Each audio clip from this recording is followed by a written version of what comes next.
Okay, so first of all, I would like to welcome everyone in this specific event of MCC School of International Relations. First of all, thank you for the opportunity, and I would like to take a quick introduction of you. Firstly, Raphael BenLevi, PhD, is the director of the Churchill Program for Strategy, Statesmanship and National Security at Tico Fund Israel, and other specialist is Professor Attila Demko. He's the head of the Center of Geopolitics at Matthias Corvinus Collegium, and our today's topic will be the Russian-Ukrainian war in the perspective of Israel and the perspective of Hungary.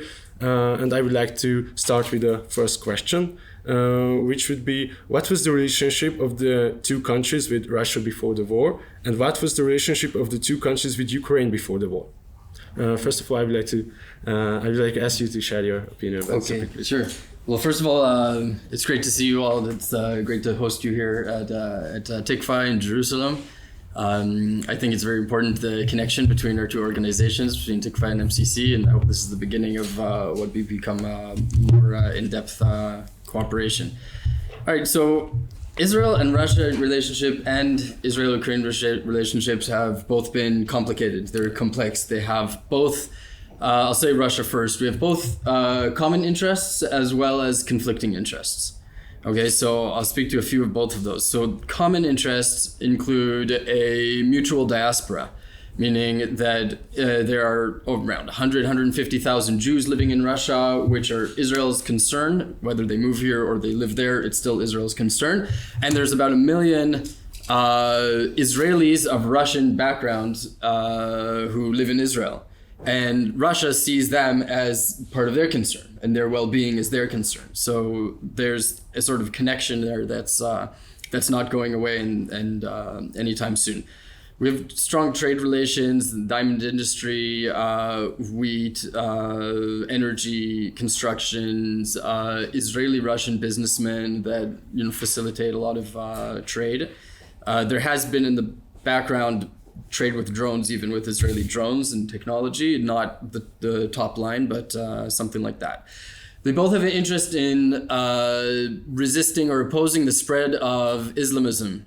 Right? Both Israel facing Islamist terror groups, as well as Russia having a large Muslim minority and having to deal with growth of terrorism or spread of terrorism. So there's a strong common security interest in opposing that. And even in the Chechnya war in the early 2000s, Israel was supportive of Russia's actions against that because it understood the threat. Russia has religious sites in Jerusalem, though the control of which has been some legal conflicts in some points, but over the most part, it's something that connects the countries and forces us to cooperate or to be in touch. And of course, the past few years, there's been cooperation in Syria, meaning since around 2014, when Russia developed or raised its military presence in Syria. Russia essentially controls Syrian airspace. Israel has to act and take actions in Syrian airspace. So we have direct military deconfliction going on with Russia for a number of years now. On the other hand, things are not all rosy, right? In the background, during the Soviet Union, the Soviet was the major arms supplier for Israel's enemies. And that's one thing. Even since the Russian Federation, Russia still has a positive working relationship with Israel's worst enemies, which is Iran, right? And it has a cooperative relationship. It's not entirely supportive of Iran, but it's sold Iran nuclear technologies. It's nuclear power plant in Bushehr. It's sold air defense systems to Iran. And it continues to cooperate with Iran. So that's a big conflict.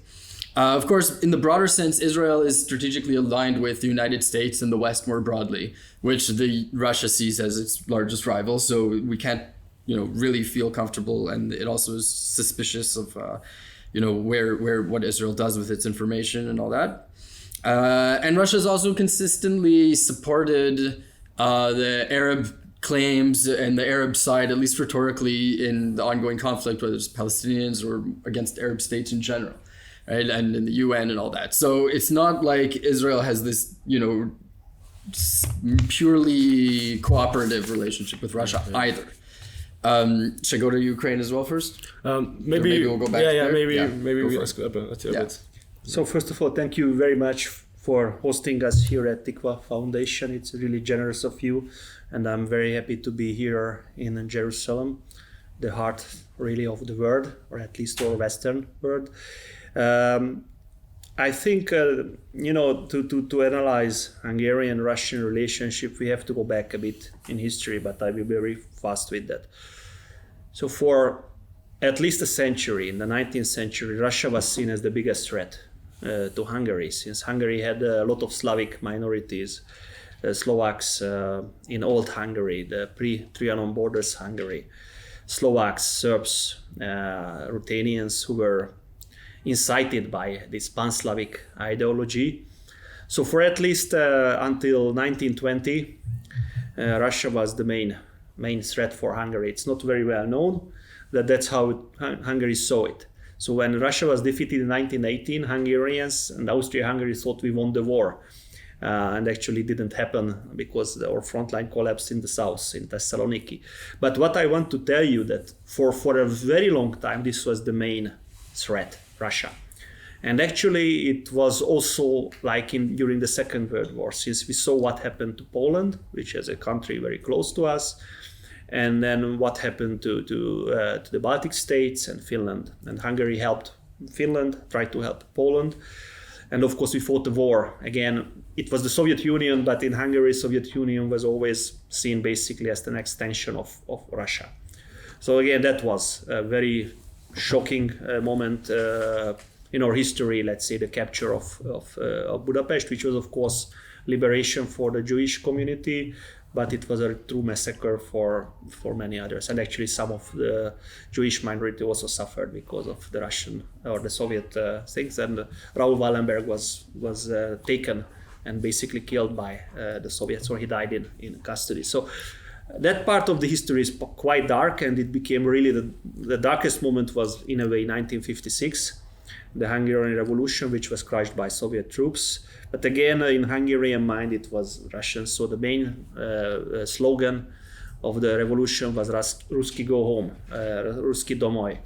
But after 1990, after the Soviet withdrawal, which went very smoothly, the geopolitical situation for Hungary has changed. So Russia is no longer a neighbor of Hungary. We have Ukraine between us and Russia, and that's one of the major changes, that the big eastern neighbor, a much bigger eastern neighbor, is no longer Russia but Ukraine. And in the case of Baltic states and Poland, the border remained. For us, the closest Russian border is more than 1,000 kilometers away. So it's totally a different situation than we used to have historically. And what happened? After a period of tension with Russia, that was in the 90s and until the middle of the 2000s, Hungary started to open the relationship, and Russia also started to open. It happened during the socialist liberal government in around 2006 or 7, when there were meetings with Vladimir Putin, when there were discussions of the nuclear power plant extension or the new nuclear power plant. So there's a huge misperception in the West that it was started by Prime Minister Orban. No, the Russian-Hungary relations started to improve after basically centuries of very bad relations during the prime ministership of Ferenc Gyurcsány.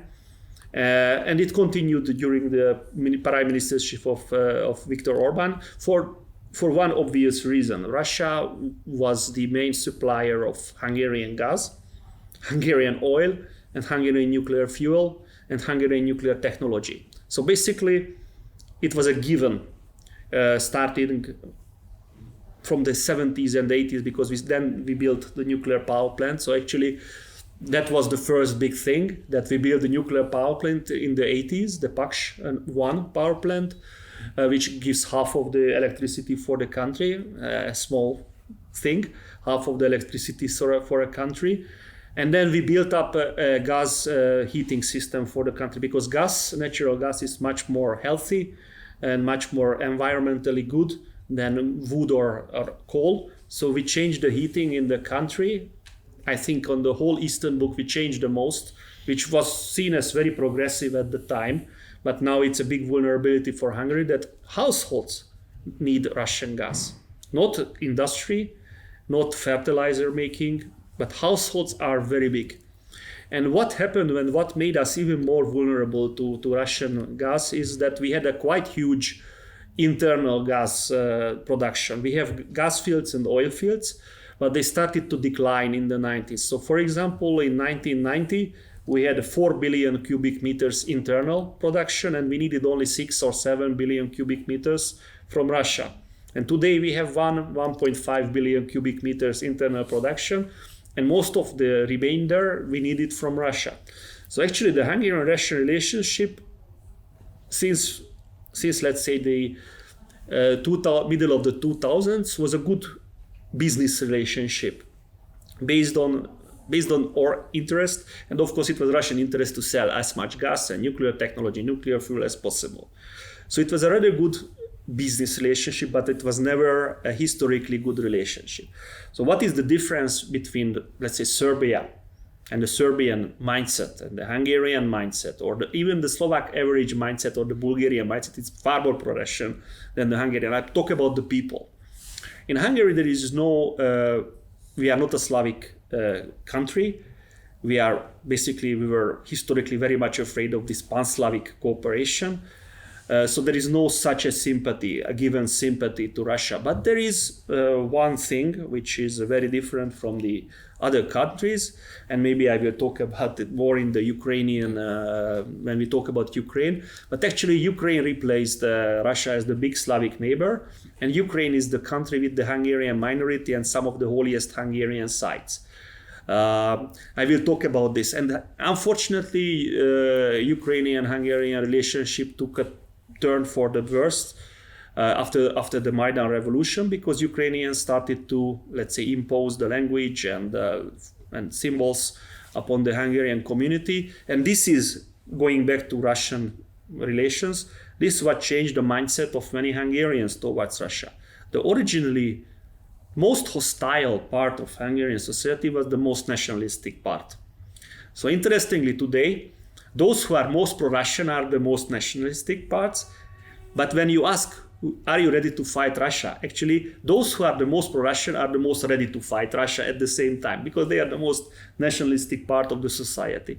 So there is a party called Mi Hazánk, or Homeland. That's the most pro-Russian. It's not the government, it's the most pro-Russian. And usually the hard right voters are the most pro-Russian, simply because they see Ukraine as a threat. But I will elaborate on that when we talk about Ukraine. Okay, so maybe we should go on with the connection between Israel and the Ukraine. What's your opinion about that? Okay, yeah. So it's also a relationship with a certain amount of complexity. First of all, historically, in the Jewish collective mindset, Ukraine is associated with Cossacks, is associated with slaughter of Jews.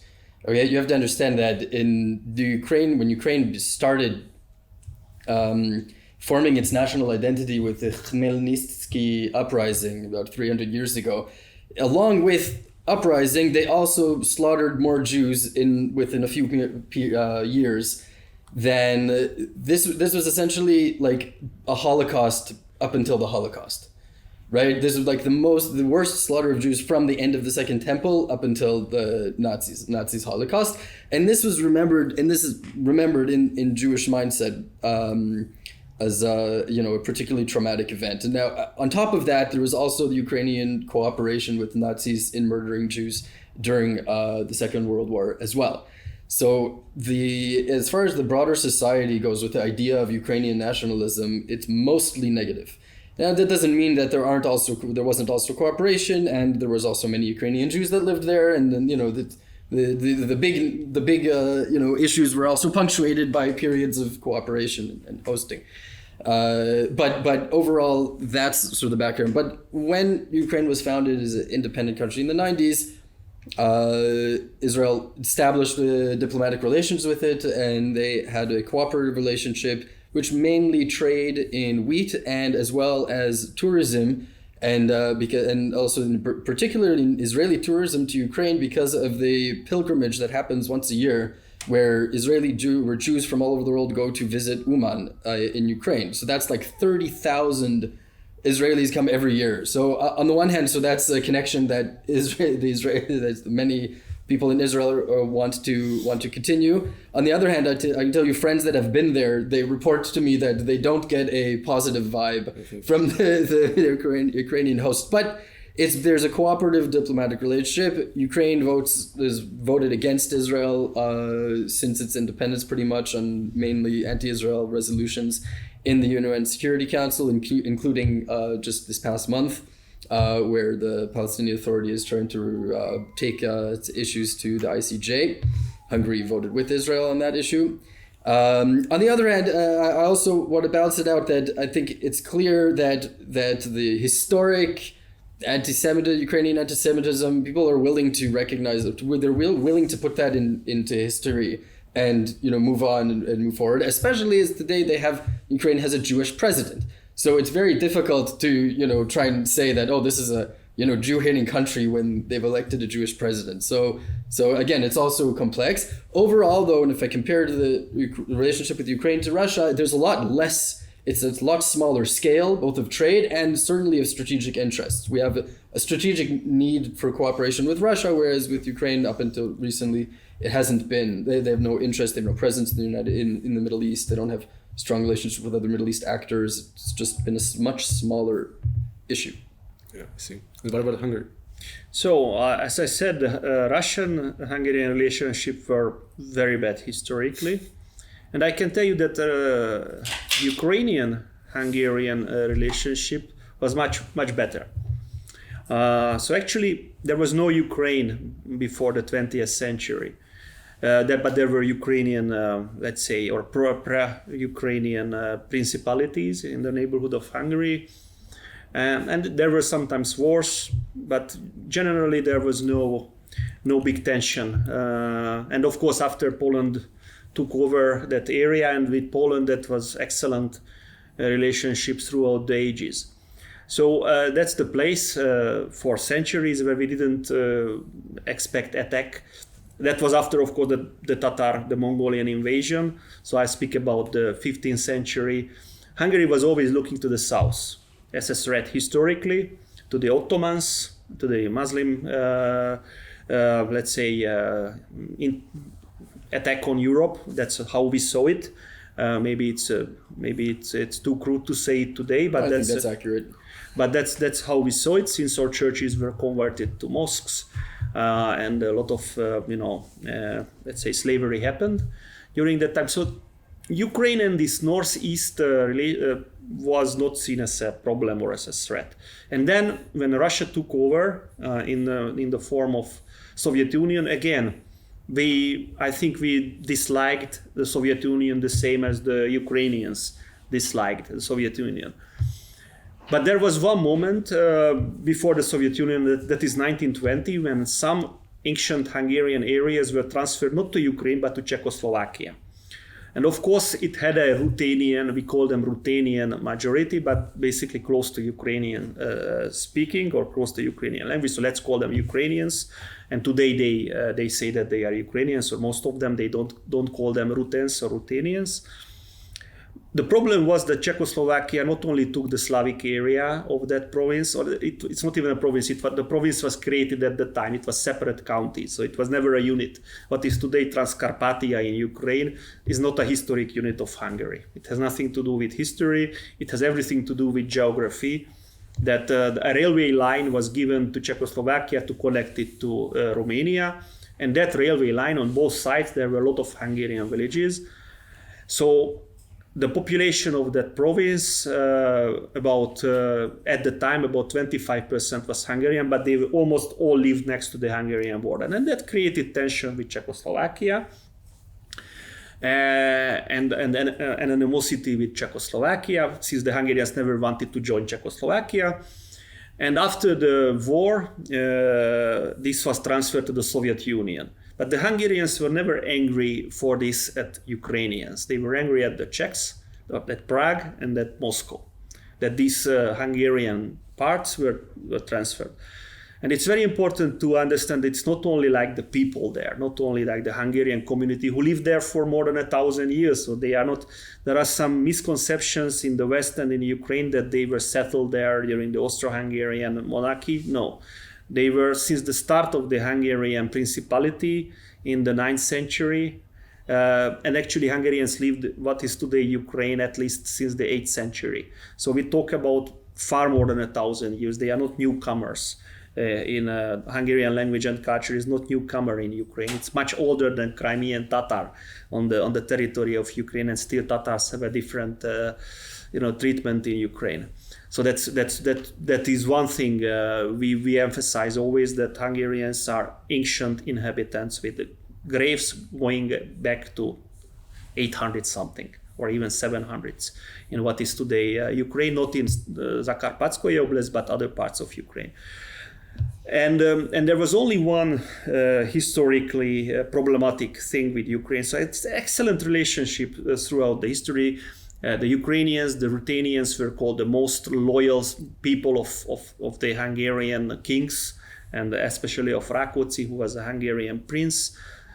And this excellent relation had only one bump, and I have to admit it was done by the Hungarian army in 1939, which we thought as a liberation of this region. Many of the Ruthenians, by that time, they developed national consciousness and being part of the Ukrainian nation, and they defended that area, and a few hundred people died in the Battle of Hust, near Hust. And of course, it's not recognized enough in Hungary that it's a pain for Ukraine, because we only saw our own, that we liberate our own. But of course, we have to recognize that. But otherwise, until I think 2014 or 2017, it was a very good relationship. Also after the collapse of the Soviet Union. We were celebrating the collapse of the Soviet Union, I think, together with the Ukrainians, or together with the Poles, because we saw Soviet Union as an oppressive force and as a threat. So actually Hungary was the first country to remove all the Lenin statues and all the communist statues, and they are in a statue park. So what Ukraine is doing today, or in the last few years, Hungary did it in 1990 or 1991. So we totally removed the Soviet past from our country. And for a while, because of this, because of the common interest, there was a very good relationship with Ukraine. We were, I think, the second country after Poland to recognize the independence of Ukraine. We had a treaty with Ukraine on we recognized the border, and they recognized the rights, cultural rights of the Hungarian minority. So our cultural places were kept in a very good shape by Ukraine. Our flag could fly, or at least the Hungarian colors could fly, and we appreciated that. And we appreciated very much the Ukrainians were not trying to assimilate the Hungarian community, not trying to push them out or not trying to assimilate. I couldn't say the same about some other neighboring countries. In terms of Serbia, in the late 90s or in the 90s or even in the early 2000s, there was attacks on the Hungarians, killings, pressuring of to leave. There was nothing like that in Ukraine. So we really appreciated Ukraine a lot. But what happened after the Maidan was already in 2014 the rise in attacks. So what is not known in the world, that there were hundreds, if not thousands, of attacks on the Hungarian community, which is ranging from very small thing, like when you are talking on your mobile phone, you are told that on Ukrainian street you shouldn't speak in Hungarian. Or let's say spraying of a Hungarian statue or a grave, or putting them on fire. And actually there were some bombings, but with the bombings we see Russian hand too. So some of these incidents, of these hundreds of incidents, actually were done by the Russians to raise the problem between the two countries, between Ukraine. So it's a false flag operation, especially in the Ungvar-Uzhgorod attack, which almost killed one person. We see a Russian hand. But still, I have to say that most of these incidents were done by Ukrainian nationalists, like marches with with this Ukrainian rebel flag, the red and black flag, and knife to the Hungarians. And of course, all of this was very badly received in Hungary. But that was not the Ukrainian state, that was Ukrainian nationalists. I'm just explaining because nobody understands why Hungary is different than other countries. But the problem was that in 2017, the law started to come, education law, language law, which really restricted Hungarian language. And the biggest problem was that the Ukrainians promised us that EU languages, or that's what we believe, that our language will not be part. We understand that they want to push back Russian because of history, but 0.3% of Ukraine is Hungarian today. So what is the problem with the Hungarian language? We didn't get it, and we still don't get it. Why they did it? Because we were supporting Ukrainian NATO membership, we were supporting EU membership, we were supporting Ukraine with money. I personally visited in missions Ukraine several times, the front lines. We were supporting Ukraine with this, that we paid other countries to see what the Russians are doing in Ukraine. We paid the trip for Denmark, we paid it for the V4 countries to show their side or our side in NATO what the Russians are doing. So we did quite a lot, and we give them money to buy weapons, training, healthcare for Ukrainians. So we felt that we are not reciprocated. And so the relationship went down really badly after 2017. I'm not saying that every Hungarian commentator or every Hungarian politician was always very wise, especially on the hard right about Ukraine or about Ukrainian sensitivities, but still the laws were made in Kiev.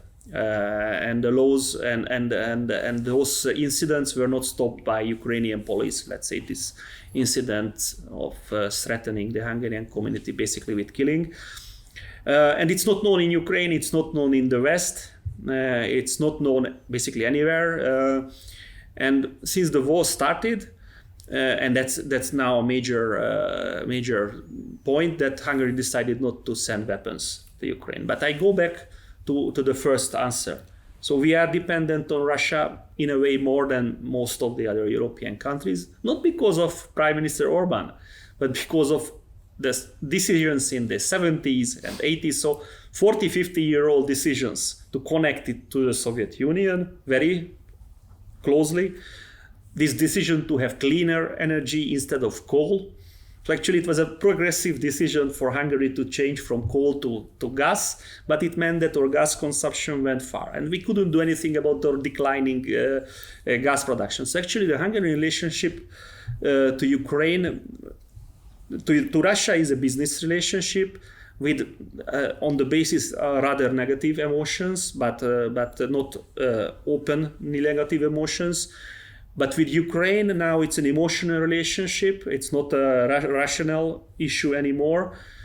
We feel that Ukraine is only taking our aid in terms of money, because we give money to Ukraine, food, fuel, we take the refugees, and actually we vote with Ukraine in the UN. And in most places, we are not very supportive of the sanctions on terms of energy, because we need the energy and we think it's foolish anyway for Europe, because we will lose more than the Russians. That's my absolute conviction, that we cannot help Ukraine if we make ourselves poor. We can help Ukraine much less, actually. If we give the opportunity to Russia to reroute the oil to India and other countries, we will not even hit them that hard, and it's happening. So this is a difficult relationship, and unfortunately it became emotional from both sides. That many Hungarians start to see Ukraine as a very problematic country, as the new Russia for us, a new big eastern neighbor who is not very friendly, and who is acting basically like the Russians against the Hungarian minority and Hungarian language and Hungarian history, because there is also, we feel there is a rewriting of history in Ukraine about our common past, and they are rewriting it in a negative way, exaggerating for example, this battle in 1939 had about a few hundred dead, and now the Ukrainians talk about 30,000 dead, which is absolutely not true, or some Ukrainians. So unfortunately, it's not a good relation. Unfortunately, I think that it's very hard to improve without the improvement of the Hungarian community's status. and the status of Hungarian statues, graves, and historical sites.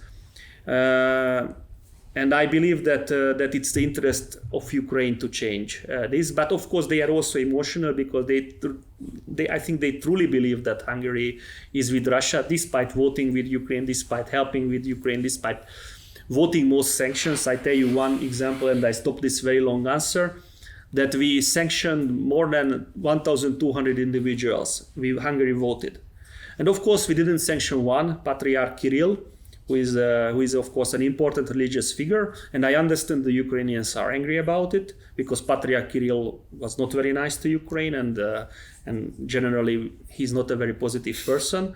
We can say that, but again, more than 1,200 were sanctioned. So what you look at the 1,200 or one person. So I would always underline that Hungary actually is doing 95% what other Western countries are doing, or 90%. The remaining 10% is some talk about we should think about sanctions, but I think it would be good for Ukraine too, not to push into this direction, because Europe is going to get weaker with this. And the other is this minority issue and the weapon issue. So I think maybe 85% we are as supportive as any other EU or NATO country, and you have this diversion from the others. But it can be again partly explained by we need Russia more than the others, and partly explained by unfortunately these negative emotions, because what we see of Ukrainization of our people, changing of history, and general nationalism, Ukrainian nationalism towards Hungary, and even I have to say there were some threats from certain Ukrainian circles in terms of building up bases next to Hungary, military bases, which is in the face of this extremely terrible murderous Russian invasion that was really silly. That to see Hungary as a threat. Hungary is not a threat to Ukraine. It's a NATO member, EU member, and we would like to see Ukraine in EU and NATO. But the basic thing that Ukraine will have to change in terms of the Hungarian community and history. Thank you. My next question would be about that. What was the first reactions of the country when the first news arrived about the Russian aggression in Ukraine in terms of governments and in terms of society? Mm-hmm. Yeah. Okay. So, well, given the picture that I laid out of Israel's relationship with Russia, so its initial reaction was on the one hand of sympathy toward the Ukrainians. And offering of humanitarian assistance. They set up a field hospital and helmets and sent various equipment of that sort. But on the other hand, it has been practically, on other terms, neutral. And meaning it was not willing, and hasn't been up until now as well, to send any kind of lethal weapons, and not even air defense systems, which are sort of defensive, but they have strategic implications more than humanitarian equipment. Israel also offered to absorb fleeing Ukrainian Jews. Up until today, it's absorbed something like 20,000 Jews. Now, these are people that are allowed to move to Israel under Israeli law, under the Israeli law of return. Whether they're entirely Jewish or half Jewish or have one Jewish grandparent, that's Israeli law. So they're Jewish enough as far as Israeli law goes. And so that was a huge operation, absorbing them. And there's still an operation absorbing them and trying to settle them. It also offered to absorb a number of thousands of Ukrainians who have no Jewish background, just if they wanted to come. They were offering that. That's, I would say, initially. Israel was. Also, it's worth mentioning that in the first few weeks, the Prime Minister Naftali Bennett at the time. So he went on a trip to try and mediate between the sides. He went to meet with Putin for a few hours. He met with Germany. He spoke to Zelensky. For some reason, or maybe logically speaking, because Israel had a direct connection, but was also sort of seen as kind of outsider, it seemed that there was potential to play some sort of mediating role. It was ultimately unsuccessful. And in Israel, people argue about whether this was a good idea at all. Some people say it was a good idea because there was a chance maybe we could be helpful because of a unique position. and it was even good for Israel because it put Israel in a central position as a mediator, as opposed to what usually is in the one who's other people are trying to mediate us. On the other hand, people say this was just sticking your head in somewhere where it doesn't belong, and it was a stupid idea and it never had a chance in the first place. So I don't know, at the end of the day it wasn't successful. It doesn't mean it wasn't necessarily a bad idea to try. So if I just speak of the initial reactions, that's what I would say. So disbelief, I think it was from the government and from the public. Nobody really believed, except very few experts that Russia will do this. I started to believe a few days before, when the Donbass was recognized, that Russia, and then I said maybe 50-50. We saw the Russian forces as totally inadequate. We saw Ukrainian forces as strong. So we were totally surprised. Or military intelligence, or everybody was like, this Russian force is just not enough against Ukraine. And actually we were right, but we were not right that the Russians will still attack. I think there was a big change in terms of how Russia and Putin is seen by let's say the left wing and the liberal part of Hungarian society always disliked Putin and Russia. And the right was disliked it before, let's say, the 2000s. Almost everybody disliked Russia before. And then, as I said, started this more pro-Russian, more understanding of Russia, and now it changed. So the right also split. So the left and the center is against Russia, but now the right is also split about Russia. So that was a big change, that now the majority, what is not very well known in Ukraine or in Western Europe, supports Ukraine in terms of condemning the Russian invasion, in terms of seeing Russia as the aggressor. So actually, if you look at European Union data, there is more support for Ukraine in Hungary than in Slovakia or in Bulgaria. I'm talking about the people. As for the government was very clear that Hungary says that Hungary strongly condemns the aggression. Hungary is open to Ukrainian refugees without limits, and a lot of laws were changed just to accommodate Ukrainian refugees, and basically in days. So Hungary did quite a lot to accept Ukrainian refugees. Hungary did not offer weapons, very pronouncedly did not offer weapons, but we offered, again, healthcare for Ukrainian soldiers. So if we heal Ukrainian soldiers, that means that we are helping Ukraine, not Russia. And also we offered humanitarian aid, which, food and fuel is also connected to war. So if we give food and fuel, we are helping the given country. So some call it Hungary is neutral, but Hungary is not neutral. Hungary is supportive of Ukraine, despite the very strong emotional, let's say, break with Ukraine in the last 5 years. And Hungarians generally are totally shocked by what Russia is doing in Ukraine. And this is true, again, not only for the liberal center, which is about half of the country, but for a large part of the other half. So except for the hard right and the extreme right, I think Russia's stance and Russian prestige in Hungary nosedived a lot, even at the beginning of the war. But now with more than 8 months or 9 months of war and the Russian, let's say, very poor performance on the front lines, the Russian,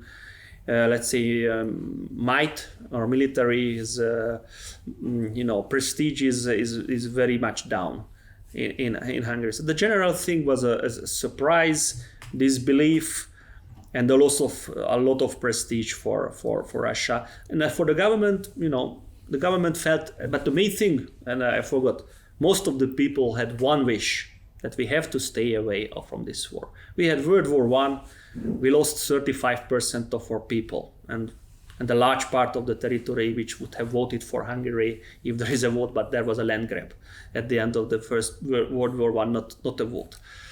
Second World War was a terrible tragedy. So Hungarians decided, majority, left or right, that we are not going to be part of this war no matter what, until a NATO nation is attacked. So this policy is not just Orban's policy of not sending weapons to Ukraine directly, by the way, because we helped the European fund with our money to give weapons to Ukraine. We didn't stop it, but it's directly not. it's supported by more than 70% of Hungarian society. So basically what the government does in this is doing the bidding of what people want. And that's why Prime Minister Orban party win the elections against with a supermajority. Before that, the margin was very small or much smaller between the opposition. When Orban said that we will not send weapons and we will not be part of the war, many people who were against Fidesz, or the government party, or Christian Democrats, that's the other government party, switched. So actually it was also election time in Hungary, and this played a quite big part, the people's will not to engage on another war, because the two previous wars totally destroyed the country. Yes. The next question would be about the Iranian weapon supplies to Russia. So what's your opinion about this topic, and what are the main threats of these kind of actions? Maybe it's more important in terms of Israel. So yeah, sure. So I would also like just to follow up on this. Initially, that was the main reactions. I think now, if you ask generally Israeli society, hey, what's your opinion on the Russian-Ukraine war? Most people would say, is that still going on? Okay. Right? Okay, we have so many more pressing priorities than that, including a constant drip of terrorist attacks, including this morning a double bombing right over here, where you could see them both from the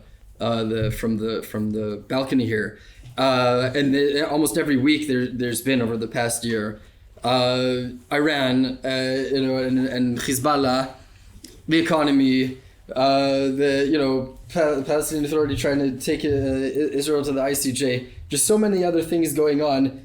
Aside from the war that's still going on between Russia and Ukraine, right? So that's as far as generally Israeli society. I've had people literally tell that to me. Of course, the Israeli government is involved in its international relations. So I would like to also update. It's maintained more or less the same position that it started with. Of we're not going to supply direct lethal weapons to Ukraine. Although it's sort of, there's been cracks since, and I'll get to the Iranian issue in a moment. But first, why I want to explain why does Israel continue that policy, right? Even though it's generally it's aligned with the United States and NATO in a affinity sense. So first of all, it's Israel's ability to operate in Syrian airspace. So you have to understand the situation. Since 2014, Russia has come in with its air force and larger military to support the Assad regime, right? And to stop it from falling apart. This was also in the face of ISIS in 2014. Russia is sitting on our border, right? It controls Syrian airspace. Now, Iran is active, and Iranian proxies are active in the Iraq-Syria region, both in trying to establish a forward base of IRCG and support of Hezbollah, right? And this is an absolute direct threat to Israel, right? Having Iran sitting just across from the Golan Heights, they could theoretically send missile attacks into the northern part of Israel directly, or to further upgrade Hezbollah's abilities to, right now Hezbollah holds something like 100,000, they say, missiles ready to go if it wants to have another go with Israel, right? So preventing them from getting further capabilities and preventing Iran from establishing itself near Israel's border is Israel's number one national security issue. Of course, there's the nuclear program in the background, but it's most pressing security issue. And for the past few years, Israel's been dealing with that by using airstrikes to go into Syrian airspace and bomb IRGC facilities and forces and equipment that they sent to Hezbollah. Right? So in order for Israel to continue doing that, or let's say the other way, if Russia wanted to make that difficult for Israel, it could do it very easily. Right, because they're Russian airplanes in the sky, they're controlling the airspace. Even if Russia doesn't want to come into a direct conflict with the Israeli Air Force, but it can, and it might, right? And so our ability to continue having this deconfliction and have Russia allow us to, or to not bother or not to get in the way of Israeli actions in Syria, was one of Israel's most pressing national security interests. Beyond that, there's also naval presence and Israeli gas interests in the Eastern Mediterranean, right? Because Russia's navy also functions in the Eastern Mediterranean, especially with its port at Tarsus in Syria, and Russia emphasizes its ability to function in the Eastern Mediterranean, right? Israel now has growing interests given its newfound gas fields there and its security surrounding them. And so again, if Russia wanted to make that an issue, it could also make that an issue, and Israel doesn't want that to be an issue because it's a very serious interest. And finally is the Russian position regarding Iran. Now, on the one hand, again, Russia supplied nuclear technology to Iran in the terms of its power plants. On the other hand, Russia doesn't want, at least hasn't want, I'm talking over 20 years of cooperation in the nuclear field, it doesn't actually want to see a nuclear armed Iran. Right? It's not in Russia's interest. It's nominally Russia wants to be part of the solution of non-proliferation and keeping that going. And another thing, and it also its support for Iran is not lacking of tensions in and of itself. Right? Even again, I mentioned its desire to resist Islamic extremism. So Shia extremism, for some reason, it's because it's involved with the state, it gets partly a pass, a partial pass, but it's not a big concern to Russia, and that would also more limit Russia's ability to support Assad and assert its interests in the Middle East. So it doesn't actually want a nuclear Iran, but it gives them material and support. It's also become the lead mediator on the international negotiations regarding Iran's nuclear program. Right? When the U.S. and Biden administration wanted to renew its negotiations with Iran, it's essentially become dependent on Russia as the main interlocutor between the two countries now. So Israel needs Russia to be open to its interests on that. Finally, there's also the issue of, like you mentioned, of selling air defense systems to Iran. So initially, on the one hand, this is against Israel because we want to be able to, if need be, undertake a military strike against Iran's nuclear facilities. And Russia signed an agreement to sell them air defense systems like the S-300 and so on. On the other hand, it's consistently delayed actually supplying a working system for over a decade at Israel's behest, right? Because Israel has insisted that this is against our interests and we really don't want you to do this, and we've been willing to cooperate on other things with Russia so that they don't. It's been delaying the supply of those systems and at least refraining from sending them the more advanced ones like the S-400, right? But that could also change, right? And so all of those interests means that Russia's presence in the Middle East is inherently caught up in Israel's foremost national security interests. So the idea that Israel then, in order to add some sort of ability to Ukraine that the West and NATO can easily provide them on their own and is already doing, and then would risk its working relationship or its functional relationship, or would risk its major security interests that Russia could influence if Israel were to do that. It's just silly. It's just ignoring It's like, moralism. It's not morality, it's moralism. It's saying, oh, you guys got to be on our side. You got to do things even though, it doesn't hurt their national interests, right? To do those things, definitely not in the same way as Israel, but we want you to do it so that you can show that you're part of the team or that you're a good player and part of the West and various, be part of the brand. So that's the state of affairs. So what is in the last month, we've seen now that Iran has directly now started cooperating and supplying Russia with suicide drones that it is, with Iranian technology that it's developed. Right? So this, in some ways, it sort of changes the calculation. In other ways, the bottom line, I don't think it really does. Why? So first, it's not just two countries that are not directly, that we don't really have a horse in the race, in our periphery, having a conflict. It's now our major security threat is now almost directly involved, or at least supplying weapons to one side, right? So that has implications for Russia, for Israel, in the sense that it's a lot more difficult for it to maintain neutrality when our greatest enemy is now on one side of the game.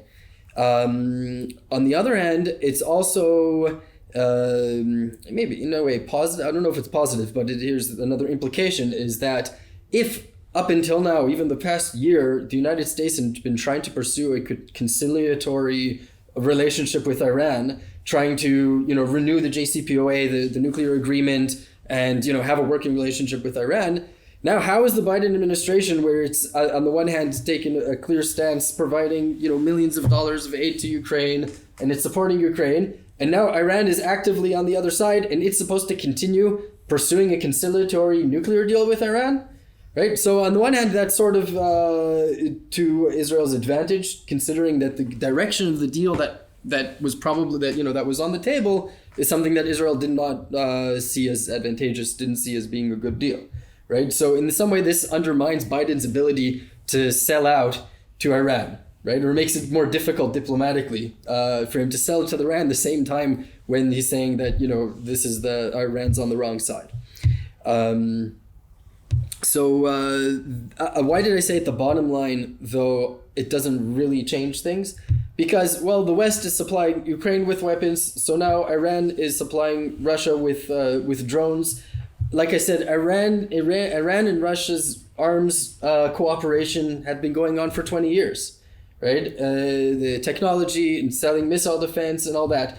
So is this really something new? Does this really change any of the other interests that I mentioned up until now? Well, not really, right? So I wouldn't say that, now because Iran is directly on one side or supplying drones, now Israel needs to go and supply something to Ukraine. No, the picture of our fundamental national security interests essentially remains the same. I see. But do you have anything to add? Well, Hungary is an outsider in this region. We have one main interest to stop the flow of migration from the region. And here we saw not good Russian moves in terms of Syria. So the 2015 wave was partly done by the Assad regime and in a way enabled by Russia too. And of course what we saw in Belarus was one wave in which Russia was clearly taking part. But as for Iran and Russia, again, for us it's very far. And it's not a close interest. What we see is a rather larger danger with this Russian Iranian and Chinese Iranian. We always forget the Chinese Iranian relationship. That in a way, and I don't want to go to theory because theory is always problematic to apply, and especially an old theory to the new realities. But this is somehow it's the heartland power is building up in front of our eyes, like China and Russia and Iran, Pakistan, and some other smaller players. And if they get really close next to each other and they cooperate much more closely, these countries can really challenge the West. And I don't think that the Western policy was very wise in that sense that we were, as you said, and I always talk about moralism is the worst policy even for moral goals, because we destroyed the balance with Russia. And we somehow, I'm not saying in that sense that Russia is responsible for this war 100%, at least for the 2022 war. But for the misunderstanding of Russian, let's say, red lines, in a way led to this. And this is leading to closer Russian-Iranian and closer Russian-Chinese relationship. And if we create, with our very nice moralistic policy, the heartland power of challengers, then the balance of power may change to the direction of not the West. Because China, Russia, Iran, Pakistan, and some other smaller players together, they are really significant. And this is not good for Israel. This is not good for Europe. and this is not good for even for the United States, who are definitely playing a different league. Everything what happens in Syria, everything what happens in Ukraine and Russia will hurt Israel or Europe far faster than the United States, and to a totally different degree. So that's why we feel that, and I believe that some of the American policy is really naive in a sense. Also, the appeasement of Iran is in a way naive. But to see Russia as a totally, unappeasable player, it's also naive. And it's not about, again, not about what about the Russian regime. It's not a nice regime. Vladimir Putin is not a nice person. But what is the end result of our actions? And I don't think it's good for Israel. I don't think it's good for... of course, it can be good for Israel in 2 points. One is what you mentioned, that maybe US will change policy on Iran. The other is that Iranian resources will be depleted if they are selling a lot. I mean, these are not very sophisticated weapons, but it takes time to make them. And also, I think Russian resources are getting depleted, of course. But in general, I think that this moralism and moralistic policy is even bad for the greater good of mankind. And that's what we should see, that realism is the only way to understand the region and is the only way to understand the world. Otherwise, we end up in a situation, and again, the most vulnerable in that sense will be Israel, because Israel is part of the Western world. We always, or at least in Europe, we don't always consider it, especially in progressive parts of Europe. But if you come to Europe, you will see that you are basically at home, even if it's a bit different, but still. And if you go to Jordan or if you go to Iraq, and I've been to these countries, Egypt, Morocco, beautiful countries, great cultures, but different, a lot more different. So that's what I see, that we are ending up in a very dangerous global situation with this. And if we push it too far, then we can end up in even bigger trouble. So I'm a bit afraid. But this was not a direct, it's more like a reflection of a broader reflection of what you said. I see. My next question would be that, what is your point of view about the weapon supply of the NATO and the EU to Ukraine? What could be the main consequences? I think it's mainly... Go back to that. Well, I'm at the beginning I was wrong. I was very skeptical if weapons can help, because I thought the Russian offensive, despite being such a weak attacking force, and despite I always believed that I spent weeks with the Ukrainian army, and I always believed that they are getting stronger and stronger. But I still believe that it's a 1 month or two, because of the air dominance, which didn't happen. But we thought that there will be an air dominance because of the switching of sides that also happened. Some Ukrainian units and some Ukrainian, let's say, political leaders switched sides to Russia. So it will be over before the Western weapons can make an impact. That was my initial assessment. Now I think that Western weapons made an impact. That's not, I think it's obvious. So Kherson could not have been captured without HIMARS. Ukrainians use it in a far more efficient way than I ever thought, because my background, I was in MOD, I was head of defense planning, and we always had a problem how to change from Russian or Soviet systems to Western system. It takes time and a lot of money. People don't understand the logistical part, that it's like not 152 millimeter, but 155, etc., etc. Not only the ammunition, but also how to fit something into a place which was designed for a Russian system. So what I want to say, that Ukraine did remarkably well in this and surprised me, and I was wrong. And I think in that sense, most of the experts were actually wrong when I talked to, because everybody believed that the Russians will end up with a lot of Western weaponry captured, and it didn't happen. But Hungarian stance is very clear, again, that we don't send weapons, and this is basically twofold, because of the bilateral issues and actual fears for our people, and because of the unfortunately strong dependence on Russia. So that's the Hungarian. But of course, we are not saying anything. We are supportive of Poland. We are supportive of the Baltic states. And actually, it's not true that weapons cannot transfer through Hungary. Weapons are transferring through Hungary. Weapons are not transferring directly from Hungary to Ukraine. So we are enabling weapons getting to Ukraine. We are not enabling to get through the area which is inhabited by Hungarian people, the Hungarian minority on the other side of the border, because we see a threat like what's happened in Poland, that there will be a Russian strike and there will be a Ukrainian strike and people die.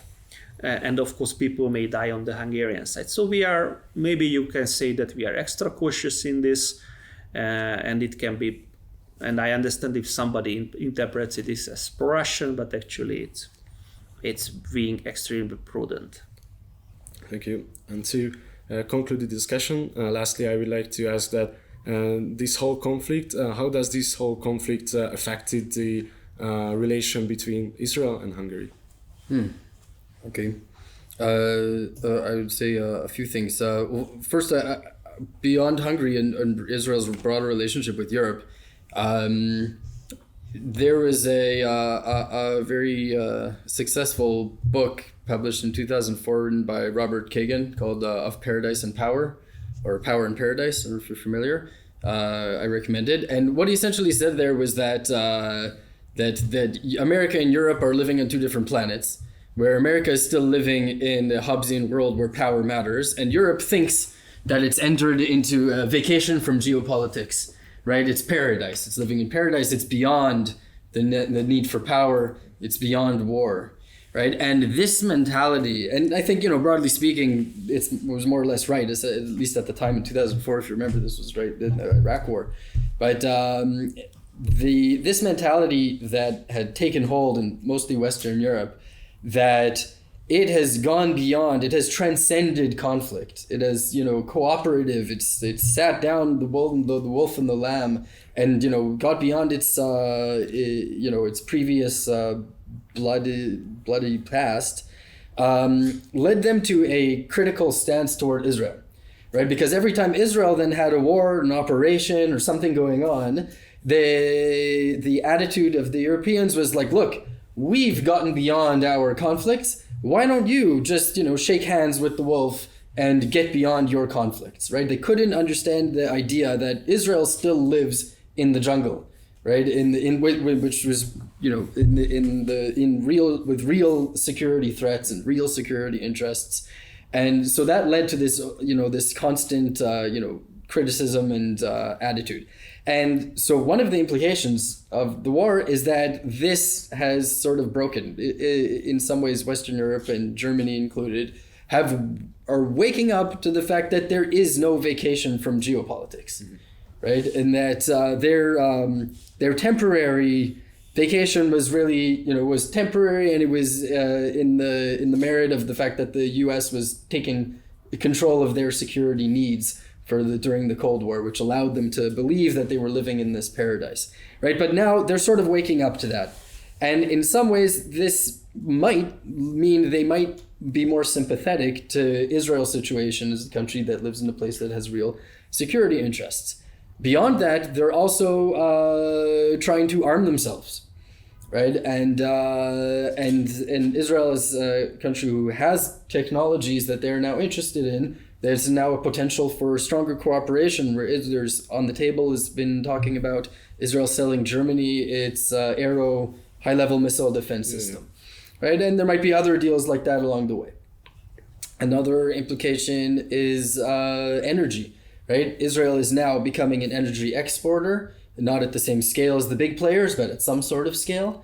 And Europe needs some energy. Right, so it's likely that there might be something to be had there. The East Med pipeline that they had begun to think about, and then it was sort of squashed, might emerge as something as something new potential. And so in that sense, it's good, or the implications have positive implications for Israel's relationship with other parts of Europe. Overall, though, I think I would really agree strongly with what Attila said about there's a broader issue here.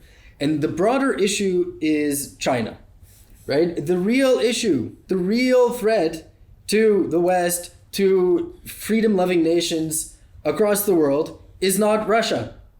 It's China, right? And I see Russia in my eyes is like a mafia, right? They're not nice, right? They're like, that's what the Russian bear, analogy is very apt, right? Meaning, or the mafia. They're not nice, but you can deal with the mafia because they're also rational and they also look out for their interests, right? On the other hand, China is, if you're paying attention, anyone who pays attention knows China is looking for a shared destiny for mankind.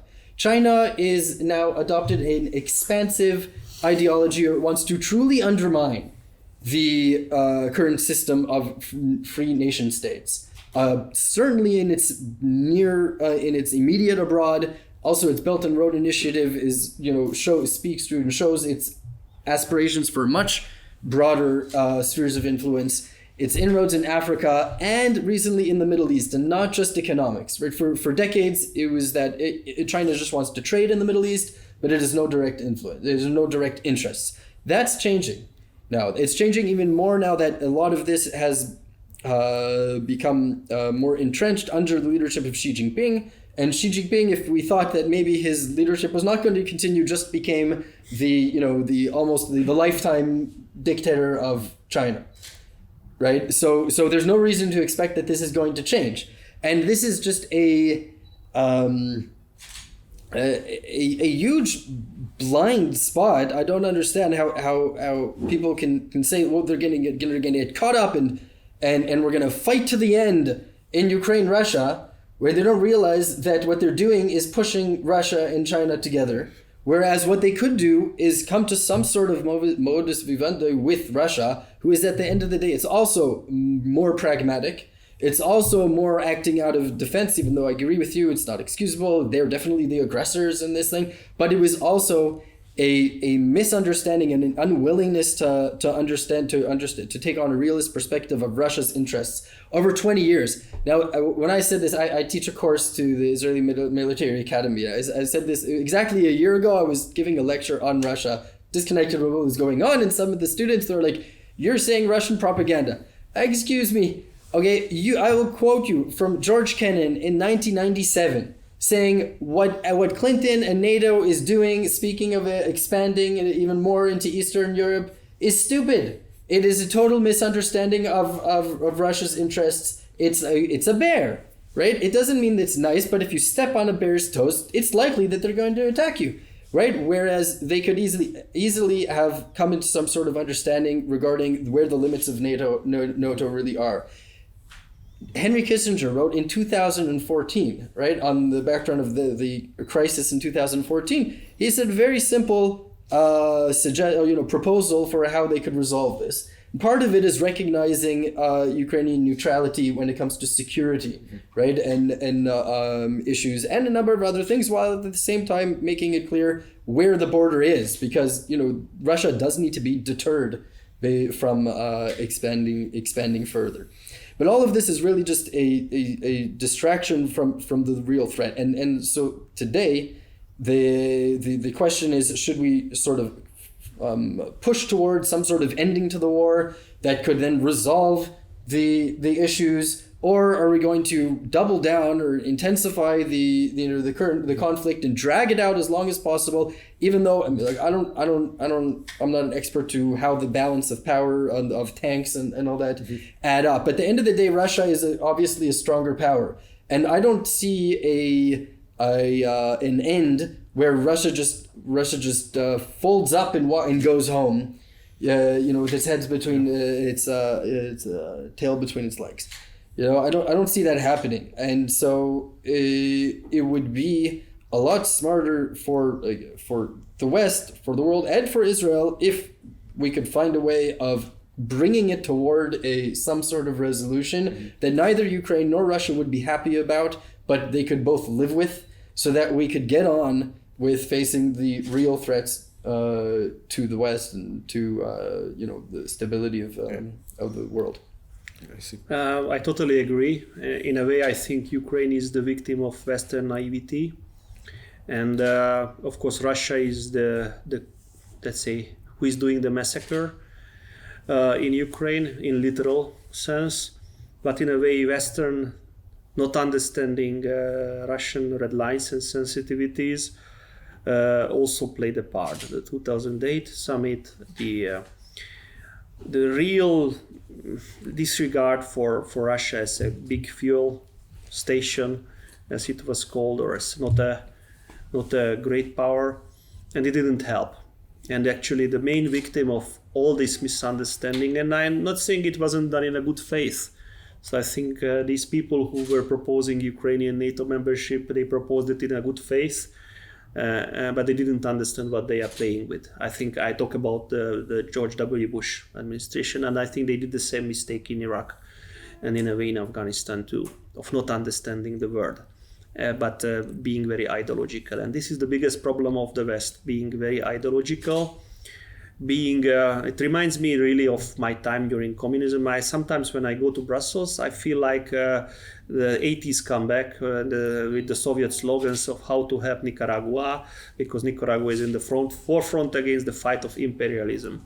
And I'm not talking about Ukraine, I'm talking about other issues, because Ukraine is really, being attacked in a very cruel way. But around the world, there are these slogans in windows, even in windows in Brussels or in German towns. So to go back, because the question was about Hungary and Israel, I think these two Western countries which are realists.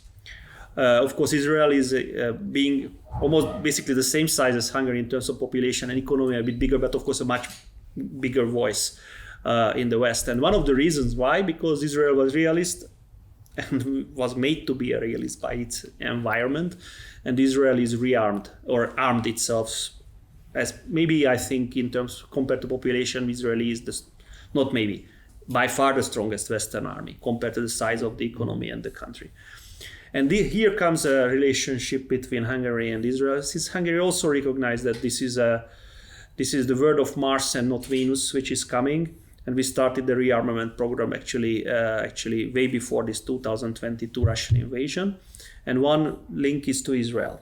So we are buying these parts of the Iron Dome system, which is the best system. I don't know if you know that our president was just here, President Novak, and our Minister of Defense was just here.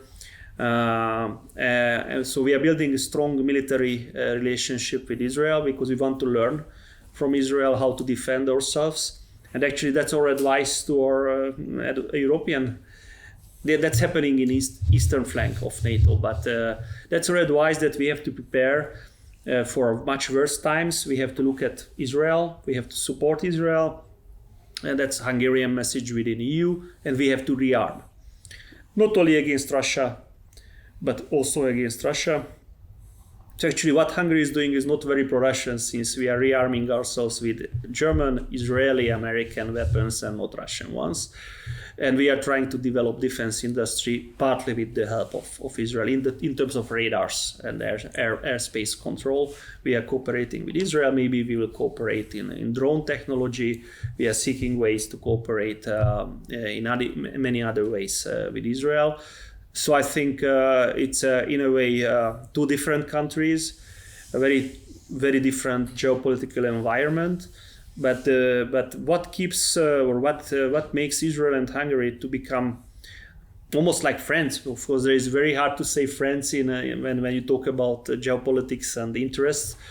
That there is a sense of shared view of the world. That it's a world of the next 20 or 30 years. It's a world of dangers.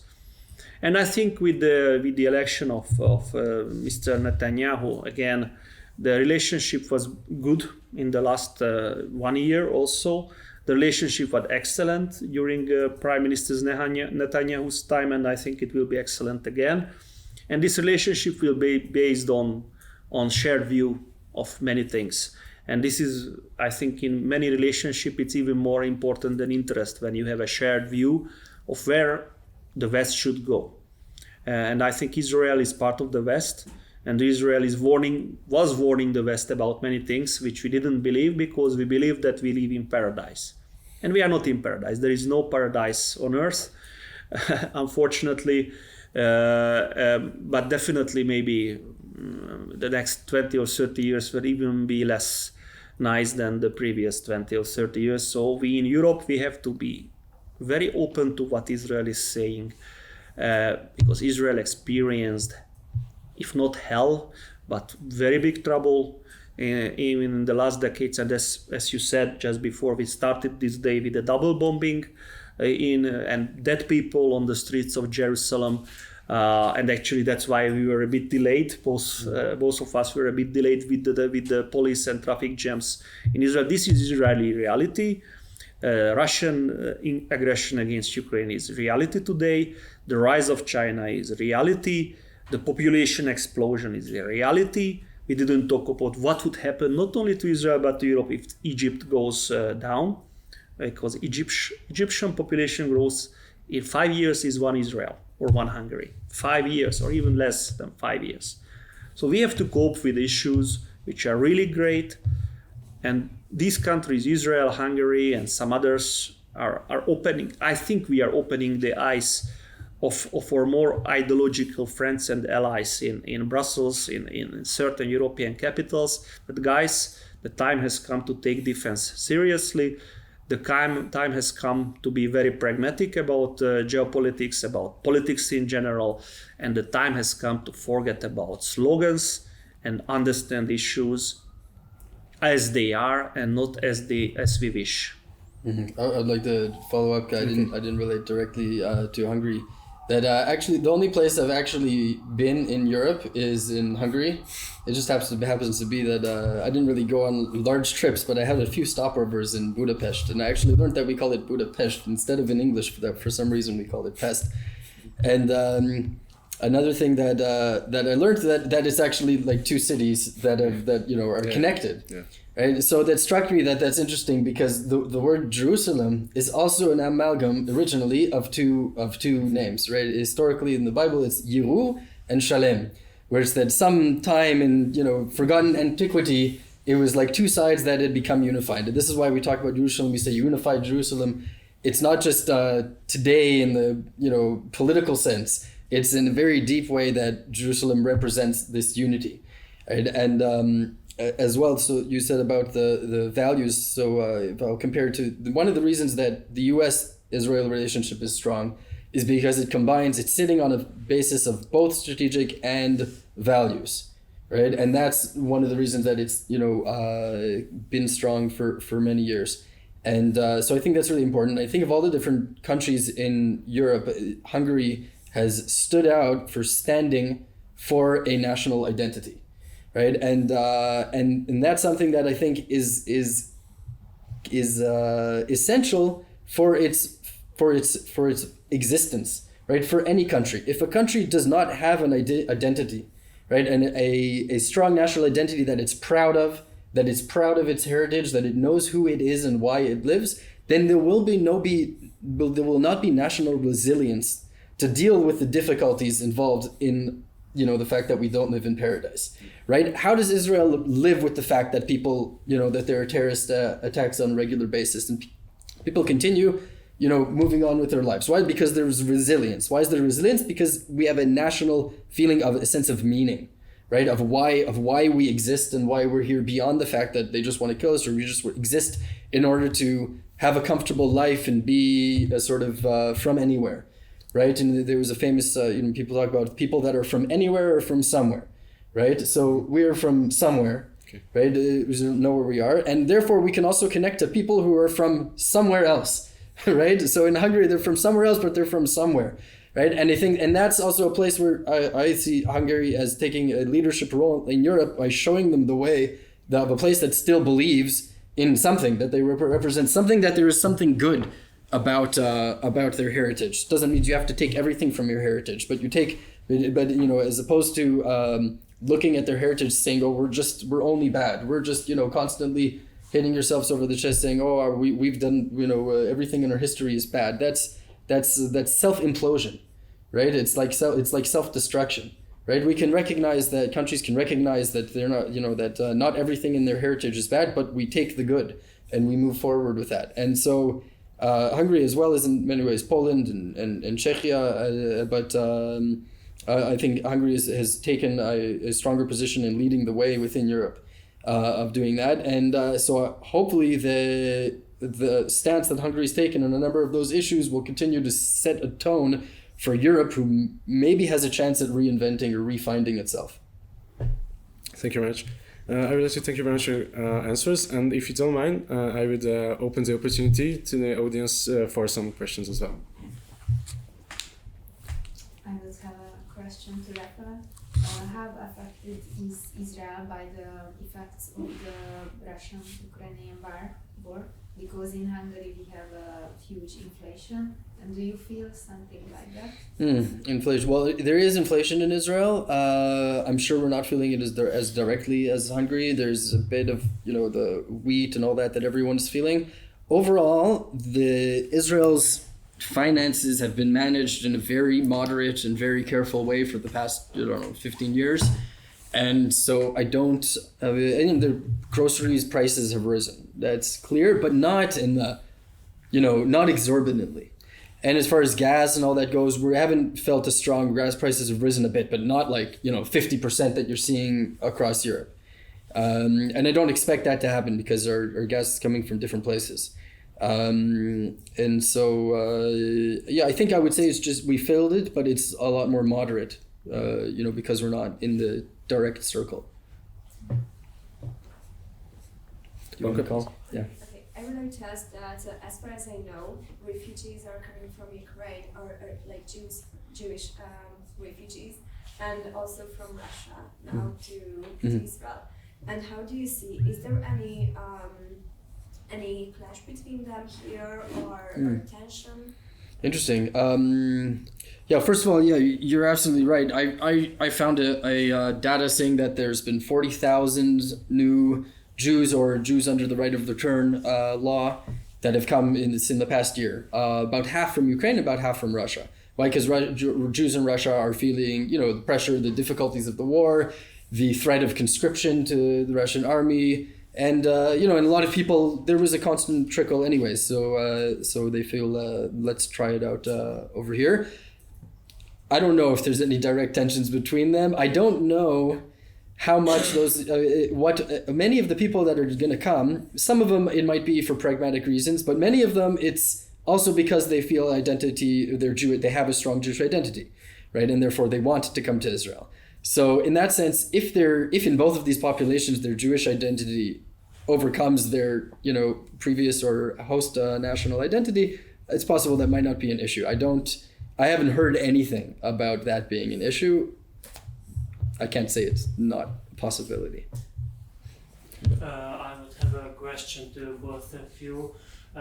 If we can see what are the Russian perspective on the Israeli-Russian and Israeli-Hungarian relations?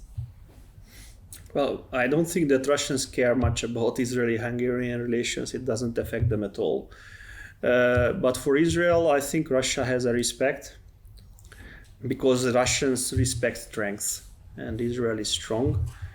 And actually, I think they wanted to avoid, in the last almost a decade with the Syrian war and also with Iran, as you said, to hurt Israeli interests because they know very well that even the bear can be hurt by the much smaller Israeli David if Russia goes rogue on Iran or goes rogue on Israeli interest. So I think Russians are really trying to avoid to antagonize Israel. They are very pragmatic about Israel. I think they swallowed an incident which even Russians died when the intelligence gathering plane was downed. So I think Russia is actually a much more rational player than we think. Of course, it's very hard to say that with the irrationality and blindness what they had towards Ukraine, but I think it was their emotions which clouded their judgment. But in the case of Israel, they are very pragmatic. That's how we see it from the outside.